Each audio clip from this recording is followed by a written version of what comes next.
EuroHooplife, Bennett Davison. We're going to be sitting here chatting with a retired agent, Rick Perez. Rick, how you doing today? Good, Bennett. How you doing, buddy? Awesome. Well, today we're doing these podcasts with EuroHooplife better to inform international basketball players, agents, and just really what players are getting into. And today we're going to discuss specifically why FIBA should be located in the United States. A lot of players have an issue with teams not paying their contracts on time, going 2-3 months without keeping up with their payments. And players and agents feel that there's no proper recourse. I mean, you can spend $3,000 to $14,000 just going after that money, and you may never even see it. What are your thoughts on? We've discussed this. What are your thoughts on this whole process of how FIBA has structured their stuff, not to protect players, but to protect teams and managers? Well, I mean, Bennett, you and I we worked together many, many years ago, and I've always thought from the beginning, coming from a financial background, and currently working in one of the largest institutions in the country, that FIBA, the disadvantage for the American is that anytime a client or a player wants to go after its money, it's impossible.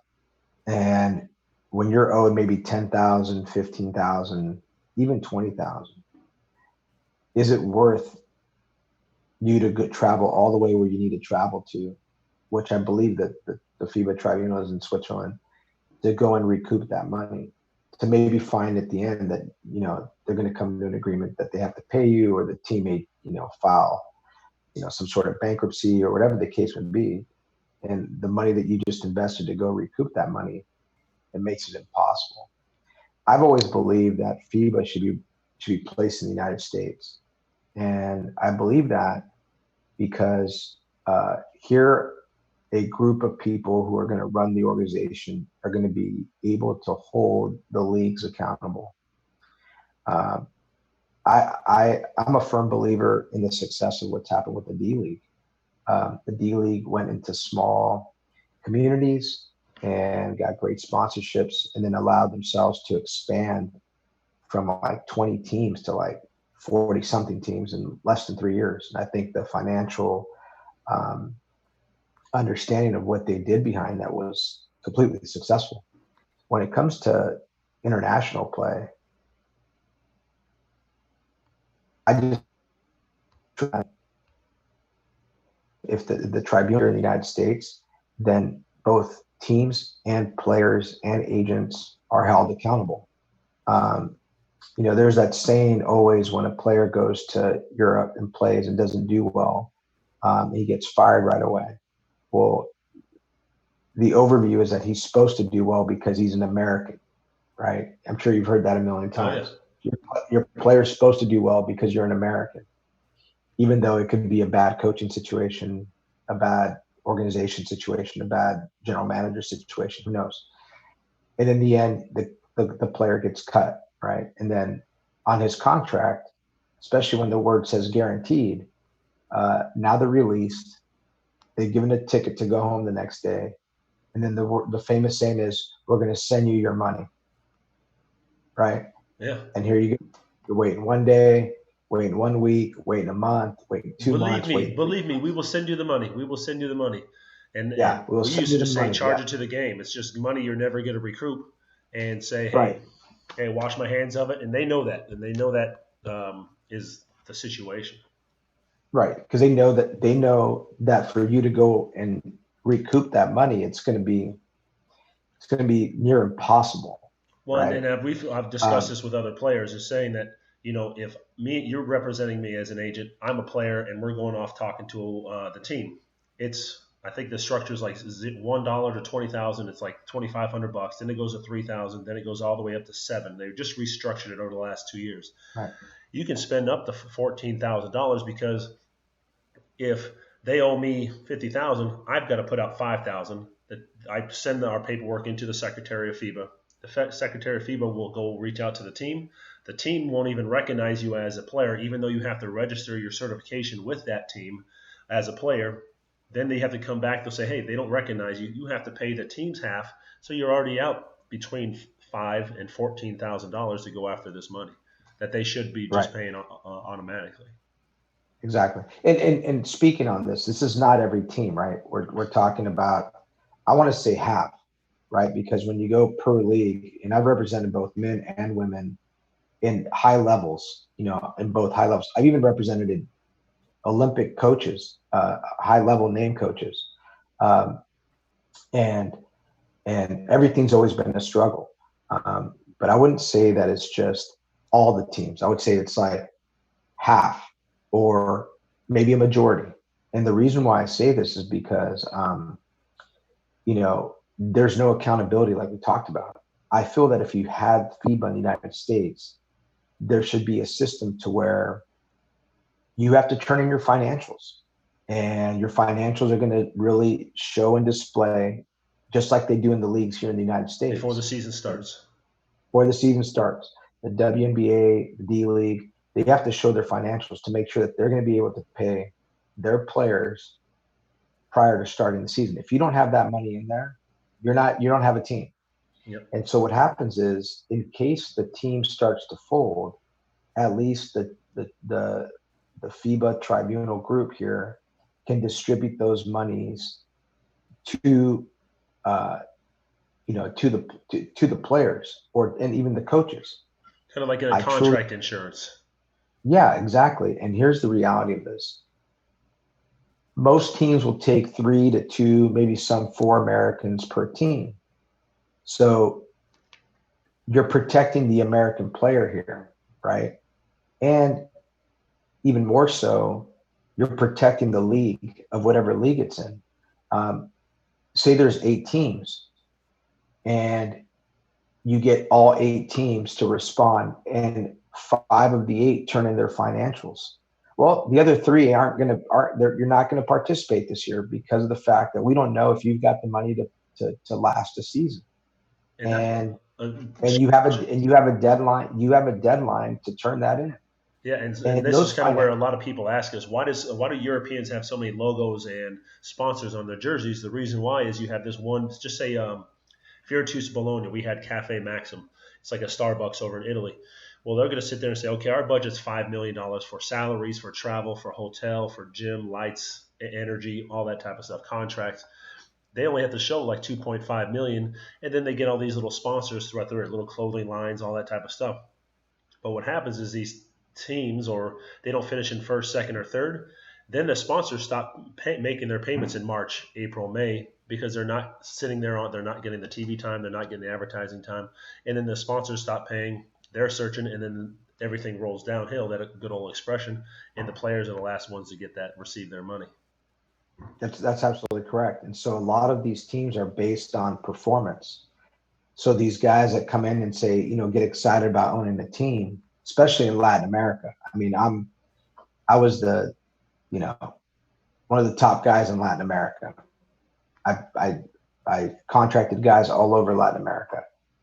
The problem was these guys would start off strong, but the minute their teams weren't winning, players started getting fired, coaches started getting fired, money's not coming, and with you having a group of an organization here in the U.S., that would never happen because you would be held accountable, knowing that if you stop paying, this organization has access to your money to distribute to the players and the Yeah. coaches and the organization to say, hey, we're going to commit for the end of the season.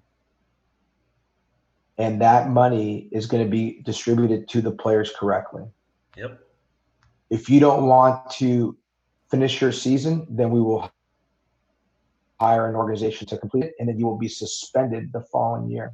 And that's it. You got to, and once you hold teams accountable to those situations, then either people are going to be in or they're going to be out. And these teams have expectations before they come in, Right. knowing what they need to be able to provide and perform, Right. how they're going to perform throughout the year, so that they are, like you said, they Right. are held accountable Right. to a governing sanction. And this is one of the issues that why EuroHooplife, I'm interviewing all these players, is I want to be an Angies List, or EuroHooplife wants to be an Angies List for international basketball players, men and women, and agents, saying, hey, this is what you're getting into. You go to Galatasaray in Istanbul, Turkey.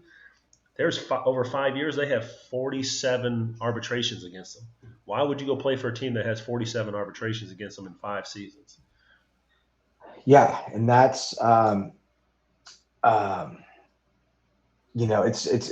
it's not hard to find out now teams who are struggling because players talk, right? Players talk. One of the things that I would always do is when a team wanted one of my clients, I would go and find out who played there first, right? And then I would call them and say, hey, Yep. John Smith, how was the organization? Did you get paid on time? How they treat you? How's it? All those things. Yep. And I'd have a list of items that I would actually ask, and they would say, Rick, no man, these guys don't pay. They still owe me money. And then I call the team back and say, you know what, we're not interested, because the last thing I wanted to do was to go chase. I didn't want to do that I wanted my client to just go and perform. Now listen, if my client didn't perform and didn't do his job and acted like an idiot, then yeah, you got to go, right? That's the bottom line. You got to go, right? But at the end, I would do my homework though, for the client, because I just don't. I didn't want to get into that situation. Understood. And it happens both, not only in men, but it happens in women too, all the time, because I represented both. But once again, I'm a firm believer that FIBA should be ran in the United States, and it should be ran by a group that's financially savvy, that's honorable to the game, that's going to give every country and every organization an opportunity to have a team, but there's going to be strict rules behind it, and one of them is going to be including, we got to see your financials, and we want to be tied. We want to be tied to that bank, because if you don't pay, we become the secondary that allows to pay those who need to be paid. I like that. That's a great idea. So how do we get that going? Do we strike? Do we just kind of bring it up to FIBA? Like, do we just put the information out there and just record videos like this? What do you think step 1 and 2 are? I truly believe the NBA has allowed FIBA to kind of run itself. And I look at it as in FIFA and soccer. They got in trouble, a couple of years ago in regards to this whole scandal. And then you look at MLS, right? Soccer league. It's booming here in the U.S. It was booming before the whole situation, but it was booming. And players from all over the world want to come here. Why do they want to come here? Because they know they're going to get paid. They're going to get paid. They know that they're going to get paid. And that's what these players and these athletes want. Like, listen, man, if I'm making $3,000 a month, I'm cool with that. But I want to get paid on time. And I know what I'm getting myself into. Yep. Right.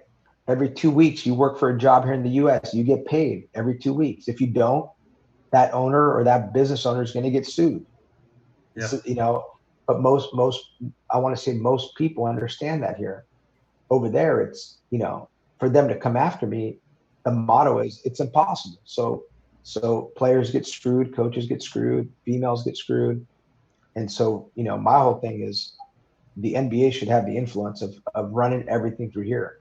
And they should govern an organization that's going to be honorable. And the reason why I think it's important to them is because they pick players from Europe. They pick players from other countries. European Union, Bozeman players. Yeah. Citizenships. So their hand is tied into it just as much as they are in other things, And so for me, like, that's just my opinion. I'm not one to start, setting up strike picks, but at the end of the day, like it really should, I believe, should be ran from here, because it's going to give, especially American players, American coaches, the opportunity, like if they have issues with their future salaries not getting completed, then they know where to go. Rick, they know where to go. This is exactly why your hoop life is around, is to be able to talk to intellectual people like yourself. And as you know, I get plenty of emails and text messages saying, hey, do you represent players? Do you represent players? Like, I don't wish that on anybody, being an agent over there in Europe, it's a hard hustle. You got to be over there. You got to be active. You got to be on top of the ball. And even then, when you're overexerting yourself, things just it's like swimming upstream. You're wasting Right. your energy, and so it charges Right. the game. And I think this is a good stepping stone, and the information you provided for everyone is a great help. Rick Yeah. Perez, let's wrap up this little interview. But we got a couple Yeah. more intellectual topics that we'll be discussing, and hopefully this help out certain players and maybe get the ball rolling in the right direction for protecting FIBA international basketball players. Yeah. I love it. And yeah, I mean, Bennett, you and I have we've been in the trenches together, and so uh, at the end of the day, I think it's great that Europe and Latin America and Asia and all these countries offer an opportunity for these players to play in, as their dream is to continue to play after college.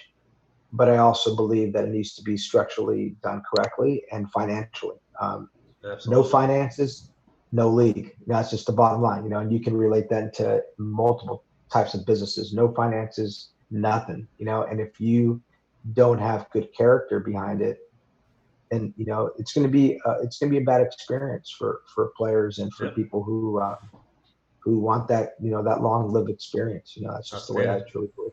Rick, thank you for your time. Yeah, you too. Thanks, Bennett.